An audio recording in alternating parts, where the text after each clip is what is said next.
Doug Ford is looking at creating an infrastructure bank to help finance public projects, but this is just going to lead to higher costs for the public and more profits for private businesses. Let's talk about it. The idea behind an infrastructure bank is that it would allow for the funding of projects that might otherwise not get funded, with investors such as pension groups and equity firms being able to give money to the province to do these projects. Obviously, pension funds and equity firms want a profit in return. So where will that profit come from? Especially if these are public infrastructure projects. For example, if we build a highway, will there be tolls on the highway? And that's how the finance minister is pitching this. It's a way to fund projects that might otherwise not get built. But according to the former chief economist for the province and now a senior fellow at the Munk School of Global Affairs and Public Policy, Ontario has never had an issue with getting infrastructure built due to financing. Ontario has always struggled with doing things on time, not about getting the money for the projects. So what problem is the infrastructure bank trying to solve? It's trying to solve helping billionaires get more money from the public purse. The government providing $3 billion in public funds to start up the bank. And while the government is saying that they're asking for qualified institutional investors and they are saying the pension funds, they are also not ruling out accepting investment from foreign pension funds or private equity firms.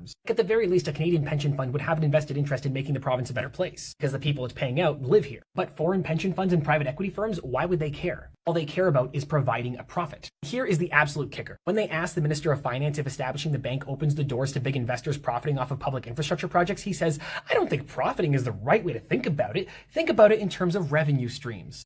That's the same thing. You need to generate revenue to turn a profit. And so where are these private equity firms going to be profiting off of? Energy production, student housing, and long-term care homes. And it's not like this hasn't been tried before. The federal government actually did something similar in 2016 and it failed, with the federal Conservatives calling Canada's infrastructure bank a $35 billion boondoggle. Here's the problem with things like this and other P3s, which are public-private partnerships. When you partner with the private sector for a public good, somebody needs to turn a profit. But you're not supposed to turn a profit on public goods. That's not how it works. But hey, I guess after the Greenbelt scandal, Ford had to find another way for his billionaire buddies to profit.